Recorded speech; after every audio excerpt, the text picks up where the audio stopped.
अस्सलाम वालेकुम दोस्तों, मैं हूं अब्दुल रज़ाक और आप देख रहे हैं इन्फोलैब एंड एंटरटेनमेंट यूट्यूब चैनल। तो दोस्तों, रोज़ाना की तरह आज भी एक नई वीडियो और नई इन्फॉर्मेशन के साथ हाज़िर हुआ हूं। तो दोस्तों, आज की इन्फॉर्मेशन में मैं आपको बताऊंगा कि आप अपनी इंग्लिश को कैसे बेहतर बना सकते हैं और इंग्लिश के अलावा आप दूसरी ज़बानों पर भी कैसे अबूर हासिल कर सकते हैं। क्योंकि दोस्तों, इंग्लिश हमारी इंटरनेशनल लैंग्वेज है।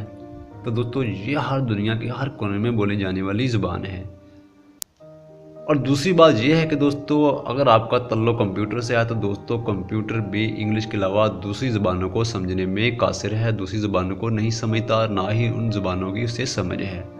तो दोस्तों, इसलिए इंग्लिश का सीखना हमारे लिए बहुत ज़रूरी है अगर हम तरक्की करना चाहते हैं और अपने फ्यूचर को बेस्ट बनाना चाहते हैं। तो दोस्तों, आप अपनी इंग्लिश को कैसे बेहतर बना सकते हैं और दूसरी ज़बानों पर भी कैसे अबूर हासिल कर सकते हैं। तो दोस्तों, इसके लिए हमें ज़रूरत पड़ेगी एक ऐप की, और इस ऐप को हम तलाश करेंगे अपने प्ले स्टोर पर। तो दोस्तों, शुरू करते हैं।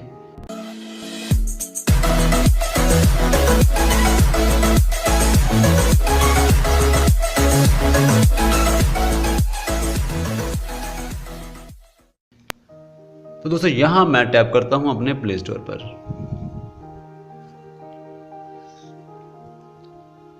जी हाँ दोस्तों, प्ले स्टोर का इंटरफेस ओपन हो गया है और आपने सर्च बार में लिखना है यू डिक्शनरी।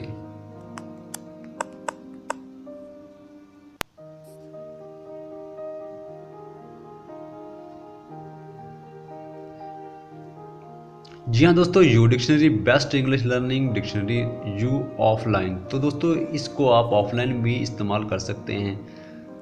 तो दोस्तों, आप डाउनलोडिंग के बाद लोडिंग आप देख सकते हैं कि 1 करोड़ के करीब लोगों ने इसे डाउनलोड कर लिया है। और बात रही रेटिंग की, तो दोस्तों, इसकी रेटिंग भी बहुत अच्छी है, 4.5 की रेटिंग है और रेटिंग बहुत कमाल की है।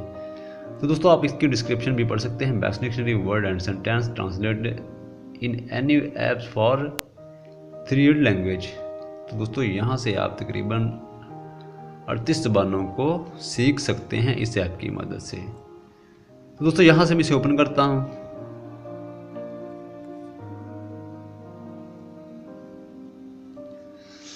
तो दोस्तों, इस तरह का इंटरफेस आपके सामने ओपन हो जाएगा।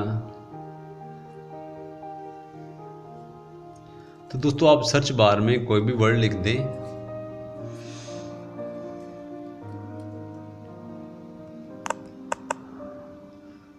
तो दोस्तों, फॉर एग्जांपल मैंने होम लिख दिया। तो दोस्तों, आप देख सकते हैं मैंने होम लिखा, तो होम के रिलेटेड जितने भी वर्ड थे वो आपके सामने ओपन हो गए हैं। आप देख सकते हैं मैंने होम लिखा था, होमलैंड आ गया, होम बोर्न। ठीक है दोस्तों, होम बॉडी, होम बॉडी घर का फर्द, होम बोर्न असली, होमलैंड हम वतनी, होम घर मकान रहाइश खाना। तो दोस्तों, आपने इससे ऑफलाइन कैसे इस्तेमाल करना है। तो दोस्तों, यहाँ से मैं अपने इंटरनेट को क्लोज करता हूँ। तो दोस्तों, आप देख सकते हैं कि मेरा इस वक्त इंटरनेट बिल्कुल ऑफ है। तो दोस्तों, इस दोबारा हम फिर अपने इसी ऐप को ओपन करेंगे, यू डिक्शनरी को। तो दोस्तों, यहाँ मैं टाइप करता हूँ यू डिक्शनरी पर। तो दोस्तों, आप अपनी मर्जी का कोई भी वर्ड लिख सकते हैं इंग्लिश का। तो दोस्तों, कोई भी वर्ड लिख दें।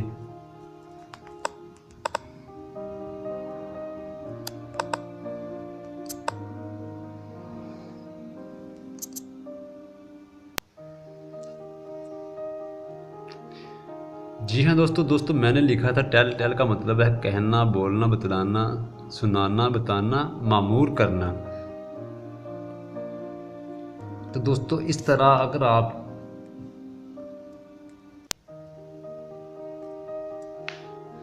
जी हाँ दोस्तों, अगर आपको इंग्लिश का नहीं पता, आप उर्दू लिख सकते हैं और उर्दू की मदद से आप इंग्लिश मालूम कर सकते हैं। तो दोस्तों, यहाँ मैं घर लिखता हूँ। जी हाँ दोस्तों, आप देख सकते हैं मैंने घर लिखा था तो लिखा गया है home, homemade, chance home, home ground. तो दोस्तों, घर के रिलेटेड जितने भी वर्ड थे यहाँ आ गए। आप देख सकते हैं घर हासिल करने, get home, keep house, clouded, home, chickens in house. तो दोस्तों इस तरह आप अपनी इंग्लिश को बहुत बेहतर बना सकते हैं। अगर आप उर्दू लैंग्वेज जानते हैं, आप यहाँ सर्च बार में उर्दू का कोई भी लफ्ज़ लिख दें, कोई भी वर्ड दर्ज कर दें, तो उसका इंग्लिश में ट्रांसलेट आ जाएगा। तो दोस्तों इस तरह आपकी इंग्लिश दिन ब दिन बेहतर हो जाएगी। तो दोस्तों ये थी हमारी आज की इन्फॉर्मेशन वाली वीडियो कि आप अपनी इंग्लिश को कैसे बेहतर बना सकते हैं और दूसरी ज़बानों पर कैसे अबूर हासिल कर सकते हैं। तो दोस्तों उम्मीद है कि आपको आज की ये इन्फॉर्मेशन वाली वीडियो अच्छी लगी होगी। अगर दोस्तों मेरी वीडियो आपको अच्छी लगी हो तो इसे लाइक करें, शेयर करें, कमेंट ज़रूर करें। अगर दोस्तों अभी तक आपने मेरे यूट्यूब चैनल को सब्सक्राइब नहीं किया तो मेरे चैनल को भी सब्सक्राइब कर लें और साथ लगे हुए बेल आइकन को दबा दें ताकि मेरी नई वीडियो का नोटिफिकेशन आपको मिलता रहे। तो दोस्तों आज के लिए इतना ही, इजाज़त चाहता हूँ, मिलेंगे।